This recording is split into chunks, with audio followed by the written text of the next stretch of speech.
do I want to say about traumatic brain injury? Traumatic brain injury is the most misunderstood injury, I think, that's out there. It can be small or big, and then the aftermath that one encounters after the injury is just amazing because it's watching each system shut down and then restart again, if you're so lucky.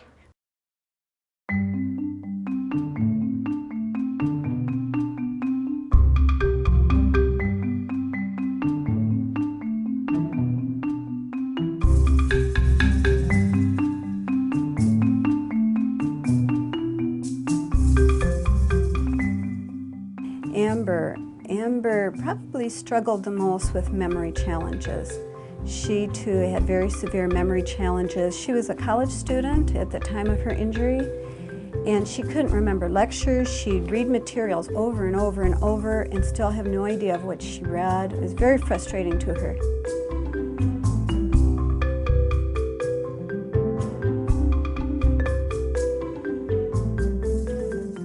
When David was a little boy, he was the most cautious child I have ever seen. I mean, very cautious. Even when he was starting to walk, he would crawl and just hang on to things, and he didn't really want to do anything that was risky.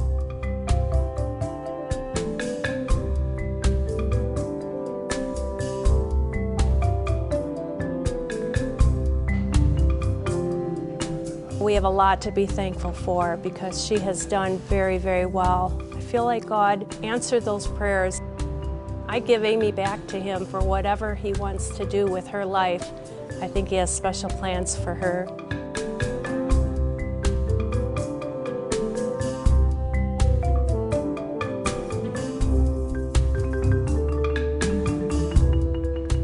Kelly is an exception. In a lot of ways, her attitude from the very beginning was one of good humor and courage.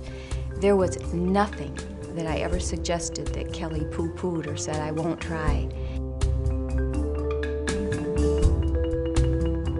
For Adora, she believed she would be a month. She said, I just needed to go home. I'll be fine, just 1 month, and I'll be out of here. I'll be walking, I'll be returning to my former life, and I'll be able to take care of my cats. That was her main goal, is to take care of a cat again.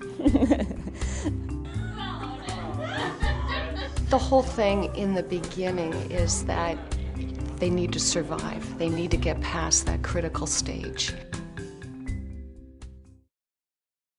I remember just before his accident, he took me to the Marne Raceway, and we went around the S-curve in Grand Rapids, and we were clipping right along, and I'm sort of hanging on, and we made it to the raceway, and I said to him, David, I said, make sure your heart's right with the Lord. I says, because you're going to die in this car if you keep up like this.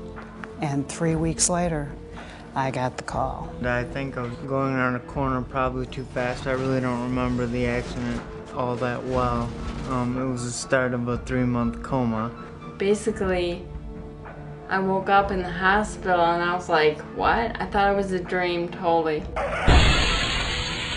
I was rounding a little curve on the expressway, so I couldn't see the traffic backed up, and I came right upon stopped traffic.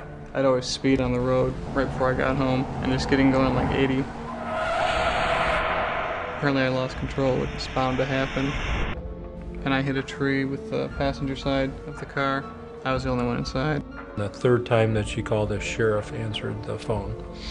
And Kent County Sheriff saying that the girls had been in a very bad accident. Both girls were unconscious.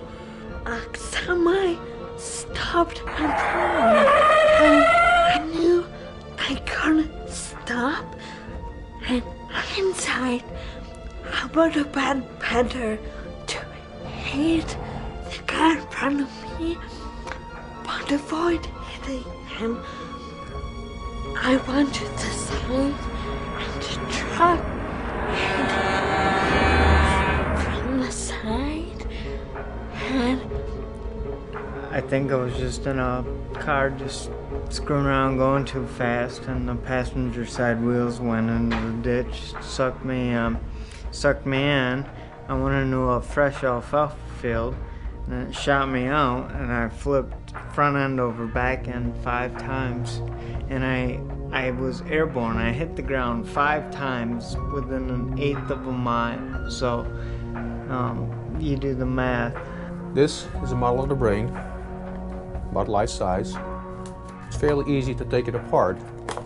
It's going to be a lot harder to put together after you've had an injury to the brain. With working with the traumatic brain injury population, not everyone will survive. A lot of the injuries we see are because of risk-taking behavior, drinking and driving being one of the biggest ones, which leads you down to things like racing cars at high rates of speed and not having good judgment. Some are the result of things that are purely accidental, bad road conditions, people driving too fast, slick, icy roads, not being able to stop in time, being sidetracked, talking on cell phone and eating and drinking and doing other things other than just driving the car like they should be doing.